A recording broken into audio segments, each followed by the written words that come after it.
shoes. Oh my god, shoes. Let's get some shoes. Let's get some shoes. Let's get some shoes. Let's get some shoes. Shoes.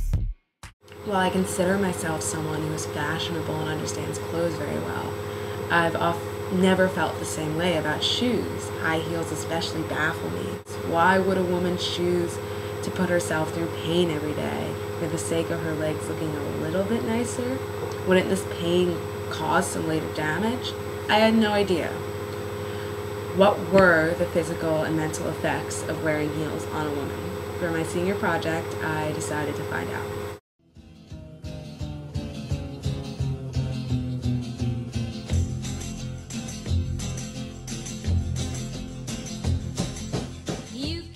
High heels. Women seem to love these dramatic shoes, wearing them everywhere. Work, church, the clubs. And now they seem to just be getting crazier and crazier. So, where did the idea for these funky shoes even come from? I've never been someone who was particularly interested in shoes. I've always been someone who's been interested in history. So let me give you a semi-brief, photo-filled summary of the history of high heels, 3000 BC through 1983. Heels have been in use since ancient times, and heels were actually worn by both men and women. It was typically for practical reasons, butchers not getting blood on their feet, cowboy boots for not slipping in stirrups, and prostitutes identifying themselves. However, wearing heels usually insinuated power, as those in the upper class were typically better nourished and therefore taller. People of wealth were literally referred to as well-heeled. 14-year-old Catherine de' Medici is credited with popularizing the heel in 1533.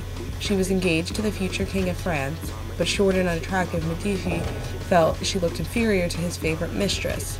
In the Middle Ages, 7 to 30-inch chopines from Turkey spread across Europe.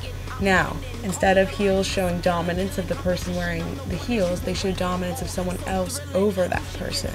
Husbands hoped the cumbersome movement that entailed would make illicit liaisons difficult, and Chinese concubines and Turkish odalisques wore shoes mostly as prevention from women escaping a harem.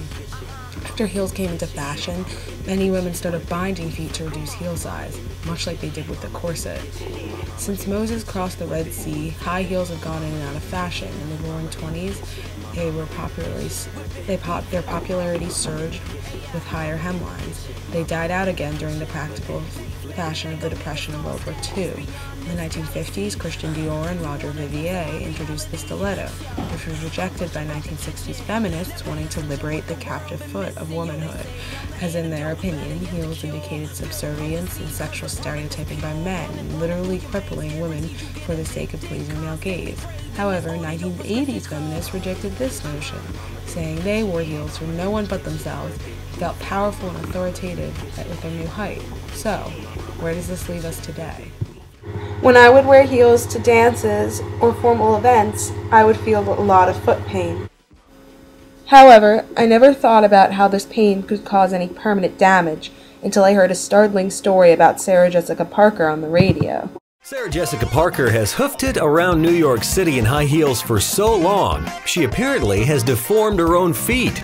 The former Sex and the City star tells Net-a-Porter's online magazine that for 10 years, she got accustomed to working 18-hour days in heels, literally running in them and never taking them off. But now, she's learned how to stilet go. Apparently, after SJP twisted her ankle on the set of I Don't Know How She Does It, a foot doctor told her that she created a bone in her foot from chronically wearing expensive high heels. After hearing the story, I met with a friend and podiatrist, Dr. Dave Berman. He assured me that while it was very unlikely Ms. Parker grew an extra bone in her foot, the rest of the information was most likely true. He went on to list all of the ailments and deformities caused by frequent use of high heels. Bunions are the largest problem from heels, with women 10 times more likely than men to develop them.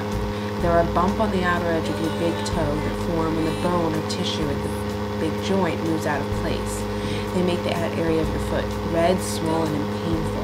With people with flat feet, low arches, arthritis, or inflammatory joint disease, the chances of having bunions is already very high. There is no way to cure bunions except painful surgery. While heels don't cause bunions, which are genetic, they aggravate them and make them much worse. Tight-toed shoes crunch your toes together, realigning the big toe, and heels over 2 inches shift your body weight forward, putting up to 7 times more pressure on the ball of your feet and toes. Both of these result in bunions. Rigid back straps cause a bony enlargement, cause Hagley's deformity. Heels also lead to joint pain in the ball of the foot, hammer toes, pain in the Achilles tendon, pain and numbness in the toe, back pain, osteoarthritis in knees and heels, and tenderness in the calf muscles. Stenya. Sprained ankles from trips or falls, like the one endured by the model here, are also a common problem.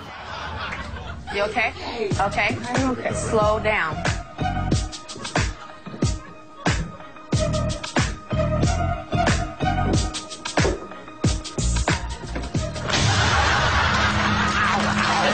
High fashion. In a Vivienne Westwood parade, this model took a nasty fall and her ordeal wasn't... Here are some observations from medical experts. If you take your high heels off at the end of the day and your feet are killing you, then it's a sign that says that you're in them too long. If your feet start to hurt, then your knees start to hurt, then your hips start to hurt, and then your back start to hurt. I like to see shoes not being made by men. A lot of the high heels are made by men to look sexy, and that's the one thing. We all know it, sex sells. But ultimately, trying to open a little bit the toe box, trying to make a little bit more functional high heel. I've tried to encourage women not to wear them, but what I found out is that is virtually impossible. So now that we understand the medical effects, the question is why women continue to wear heels anyway. There are several theories. We will not wear heels because heels are a male invention designed to make a woman's butt look smaller and to make it harder for them to run away. Malcolm, have you ever tried to run away in high heels? No, sir. Not that easy. Not that easy. Well, that was one explanation, but I decided to use my own peers for information. Tion Wei, Effie, and Allie explained to me their thoughts on heels. Tion Wei explained how societal expectations forced her to wear heels. I only really started wearing heels recently at the beginning of this year when I took on a part-time job at this really small accounting firm. And while the dress code itself didn't ask for heels, I suppose that's just sort of shows you how ingrained it is into the psyche of like everyone. I feel like it's not really worth the effort, so I wear them for formal occasions or just for going out with friends, maybe in the evenings, but otherwise I think it's a bit of a hassle. Besides, like, they give you sore feet. The other two girls, however, seemed to show more affection, saying the shoe made them more confident. Kind of like a confidence booster. It always just like makes me more confident.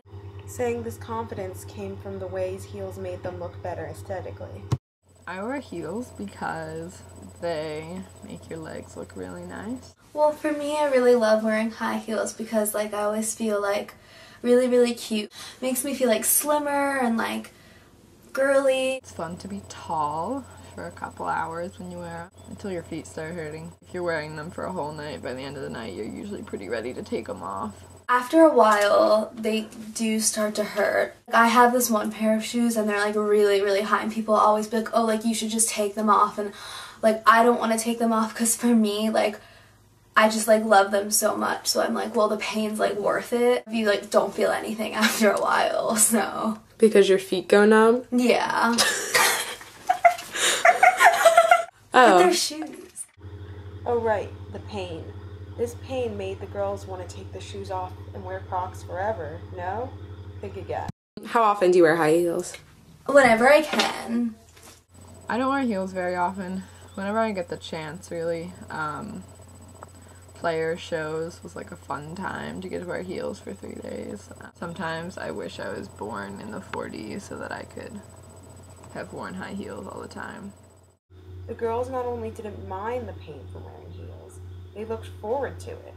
This was most likely the root of advertisers telling women that heels are yet another thing they need to buy to look good. Life is business, and it gets worse than you think. There's a company out there that has made soft, rubbery heels for toddlers. Our national association has already put out a letter to the individuals who are making that this is absolutely wrong. And this kind of shows you how fashion drives things. So, how exactly is the shoe business doing? I have about like 20 pairs. I want to say I have like maybe like 25 or 30 pairs of high heels. How much money do you think you've spent on high heels? Like $10,000. So, what's my verdict on the case? As most things in life, moderation is the key. Your feet, you look after everything else. You know, people take vitamins, they get their nails done and everything, but nobody really looks after their feet. You know, you wouldn't walk around in a corset all day long bending your ribs, would you? And it's sort of the same thing, you know, why wear a pair of pointy shoes that are going to bend your toes? Are you ready, Boots? Start walking.